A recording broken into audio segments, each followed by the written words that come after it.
Good morning, Slaters. I want to take a minute or a few minutes today, talk about three really important things. And first, of course, before I even do that, welcome back. It's great to have you all back here. And what we're going to talk about today are just three important things for the safety and just the functioning of the school. So let's start.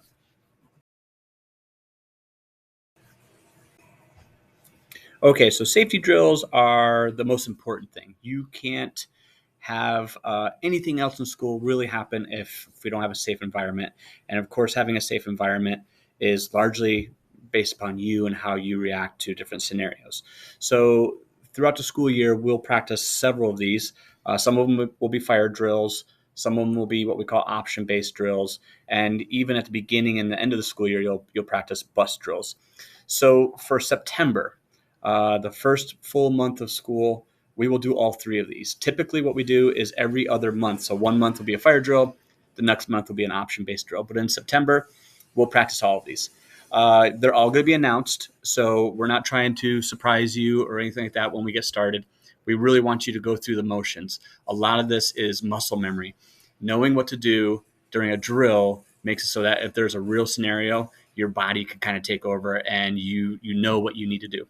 So for a fire drill, the obvious thing is get out of the building. It's the whole objective is the quickest route out of the building.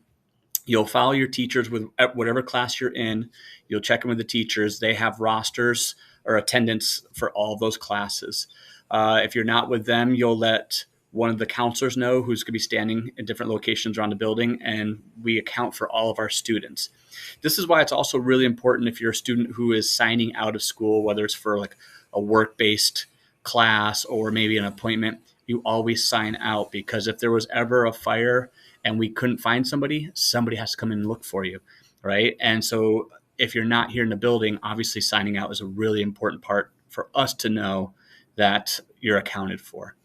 The options based drills are a little bit different because you don't always evacuate. Evacuation is the best option. But what happens in an option based drill, just to give you a scenario, there might be somebody outside trying to get in who's dangerous, or there might be somebody inside who's dangerous. So if there's somebody outside, obviously we may not be evacuating. So options based is looking at all your different options. It's slowing down, stopping, and thinking, all right, what do we need to do? Do we need to evacuate the building? Do we need to barricade ourselves in a classroom? Do we need to prepare to go after somebody if they break into a classroom? There's a lot of components to that. And you're going to have a lot of conversations with the adults in the building on what that looks like. So you being a part of that and really thinking about the process is important. And the last one, of course, like I said, are the bus drills.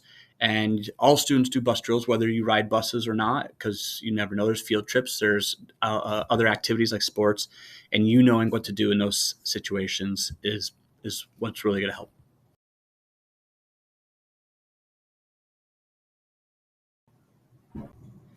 So next is our cell phone policy. Again, if you've been a student here, you know where we stand with this. We do have a very strict policy, and what it is about is we need to create a learning environment, and it's difficult to do that if we have a distraction during class. So our policy is no cell phones during class time. It doesn't matter if you're in class or if you're in the hallway, if you're using the restroom. If it is between the bells and it's class time, you cannot be on your cell phone.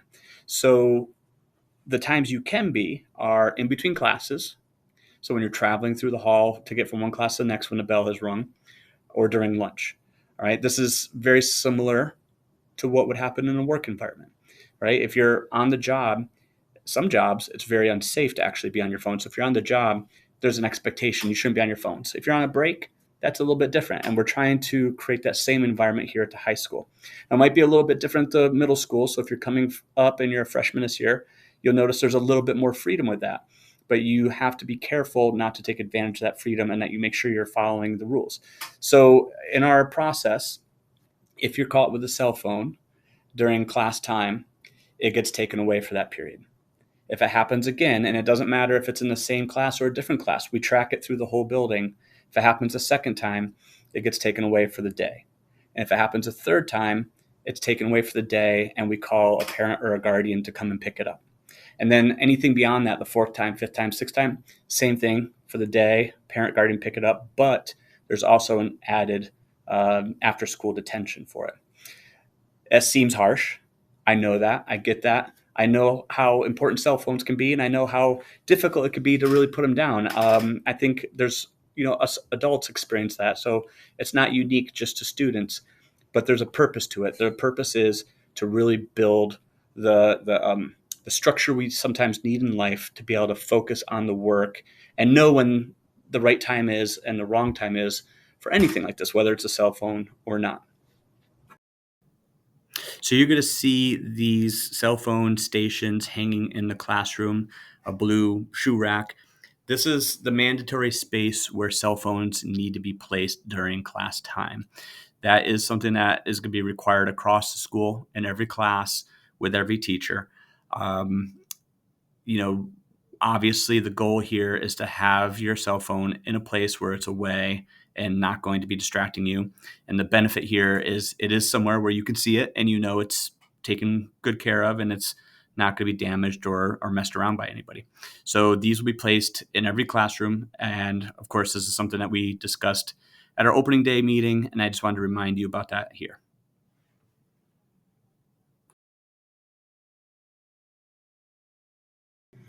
Okay, so the third thing I want to talk about is our 10 and 2 rule. So this again is something that we had in place last year and should be familiar to most of you.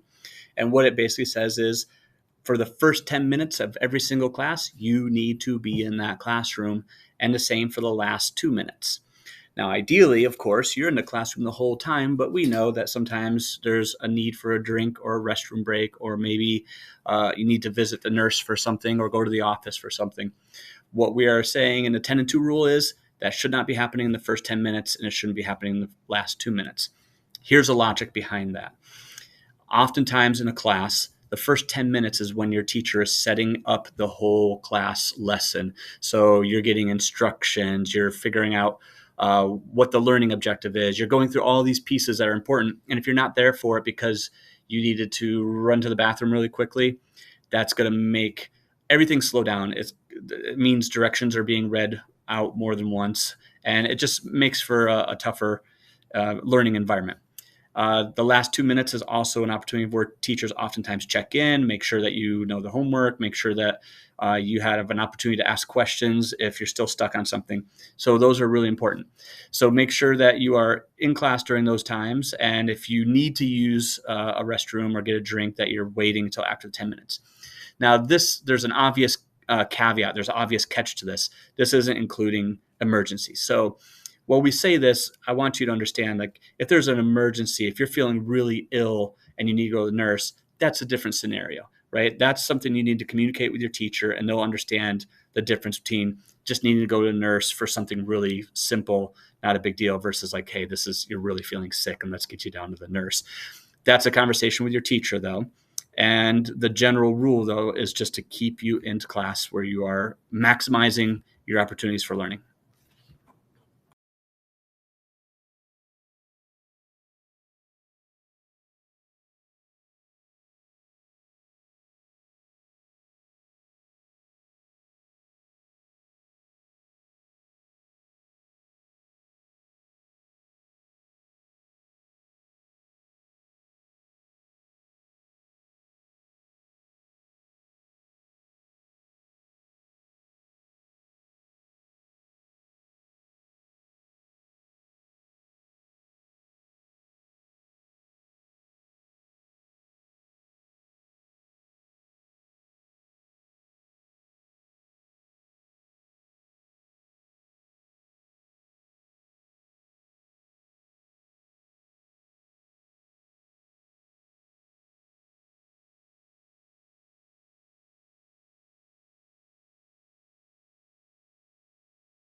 All right, I know I said three things, but I can't help myself, so I have one more thing. This is what happens when principals sit in an empty school all summer.